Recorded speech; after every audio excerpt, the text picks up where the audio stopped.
Hello दोस्तों। बाबा बागेश्वर हिंदू गांव बसाने वाले हैं।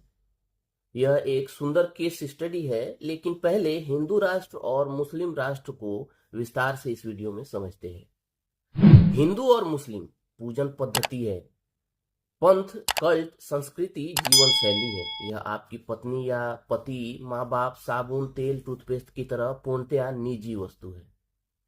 राष्ट्र एक राजनीतिक व्यवस्था है। यह सार्वजनिक व्यवस्था है।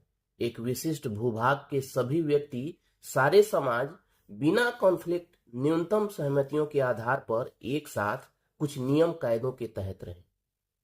तो आप लाइफ बॉय से नहाएं, पड़ोसी लक्ष्य से अपनी अपनी पसंद संस्कृति। यह पसंद जन्म से आपके पल्ले पड़ी या आपने चॉइस भी किया हो सकता है, भले ही राइस बैग लेकर।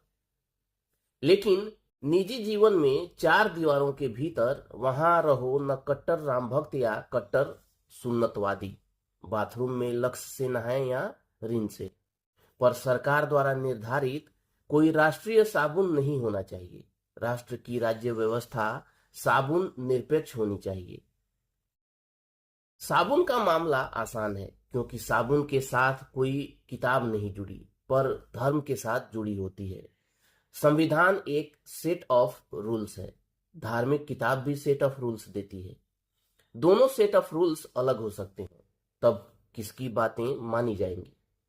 मुसलमानी किताब जिना करने पर पत्थर मारने का नियम देती है। संविधान प्रदत्त कानून इसी मामले में जेल जुर्माने की व्यवस्था देती है। हिंदू किताब जाति और ऊंच नीच की व्यवस्था देती है। संविधान इसे मना करता है, सबकी बराबरी की तजवीज करता है। यानी हमारे धार्मिक किताब और राजकीय किताब में अलग अलग व्यवस्था है। संविधान लिखित है, आधुनिक काल के अनुरूप है। इसमें संशोधन करके अपडेट रखने का रास्ता है। उसमें जो कुछ लिखा है उसका इंटरप्रिटेशन करने को एक सुप्रीम कोर्ट है, जो दलीलों के आधार पर उचित और सकारण इंटरप्रिटेशन देता है। दलील देने वाले, सुनने वाले समाज के मूर्धन्य लोग हैं, शिक्षित और राज्य व्यवस्था से परिचित लोग हैं। धार्मिक किताबें पुरानी हैं, किसी और ही दौर के सेट ऑफ रूल्स हैं। उनमें बदलाव की व्यवस्था नहीं, अपडेट कर नहीं सकते। किसी किसी और भाषा में लिखी है, और जो लिखा है उसका इंटरप्रिटेशन कोई मुल्ला, बाबा या पादरी करेगा। पाकिस्तान एक इस्लामी राष्ट्र है। वहां संविधान तो है, मगर धार्मिक किताब उसके ऊपर है। भारत अब तक धर्मनिरपेक्ष राष्ट्र है। यहाँ संविधान हर किताब के ऊपर है। यही धर्मनिरपेक्ष और धार्मिक देश में फर्क है। इसलिए पाकिस्तान में संसद द्वारा बनाया गया कोई कानून गैर इस्लामी बताकर मुल्ले खारिज कर सकते हैं। भारत में बागेश्वर बाबा, आसाराम और जग्गी वासुदेव और डबल श्री के पास वह पावर नहीं है। वह पावर धीरे धीरे सौंपी जा रही है। नई संसद में सेंगोल लेकर चलते सम्राट मोदी और उनके पीछे चलते साधुओं की फौज को याद कीजिए।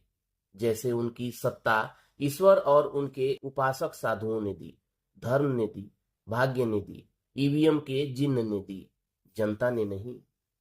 तमाम धर्म संसदें हो रही हैं। सम्राट टीका लगाकर, झोगला पहनकर मंदिर मंदिर घूम रहा है। अभी अघोषित रूप से सरकारी रामनवमी मनाई जाने वाली है। फरसा लेकर आप नाचेंगे, नाचा भी है। न नाचा तो अधर्मी, गैर हिंदू, गद्दार कहलाएंगे। यह सामाजिक दबाव आप पर डाला जा रहा है। आप राज्य व्यवस्था को जितना ज्यादा धर्म के पहलू में घुसाने की इजाजत देंगे, आपकी ताकत घटेगी, सम्राट की बढ़ेगी। आप नागरिक नहीं, श्रद्धालु होते जाएंगे। संसद, कानून, संविधान, लोकतंत्र बेमानी हो जाएंगे। सम्राट और उनके राजगुरु का निरंकुश शासन होगा, धर्म के इंटरप्रिटेशन के नाम पर होगा। धरने प्रदर्शन नहीं, आप इल्तजा करेंगे। राम राज्य आ गया है तो जाही विधि राखे राम, ताही विधि रहना, अपना भाग्य समझेंगे। लगभग उस नौबत में आ चुके हैं। बुलडोजर पर चढ़कर आए राम न्याय बिखरा कर जा रहे हैं और चीफ जस्टिस सम्राट के संग पूजा पाठ कर रहे हैं। यही वो ऐतिहासिक ग्लोरी थी जो प्राचीन गर्व और विश्व गुरु बताकर आपके गले उतार दिया गया। अब इस अनौपचारिक हिंदू राष्ट्र को औपचारिक बनाएंगे। एक गांव से शुरुआत होगी। बाबा बागेश्वर इसके अधिष्ठाता होंगे, फिर तहसील बनेगी, फिर जिला, राज्य और देश। इसके ऊपर बाबा होगा। बाबा समर्थित राजा होगा। कानून, नियम, संविधान ये अप्रूव करेंगे, इंटरप्रिटेटेड करेंगे। न पसंद आए तो खारिज कर देंगे। फिर होगा एक राष्ट्र, एक धर्म, एक राजा, एक साबुन, एक दंतमंजन, एक रोटी और एक जूता, जो विरोध करने वाले के खोपड़े पर पड़ेगा। इन सब की सुनहरी शुरुआत का उद्घोष हो चुका है। अब देश का पहला हिंदू गांव बसाने की शुरुआत हो चुकी है। अनपढ़ सर्कस बाज बाबे हिंदू राष्ट्र की नींव रखेंगे।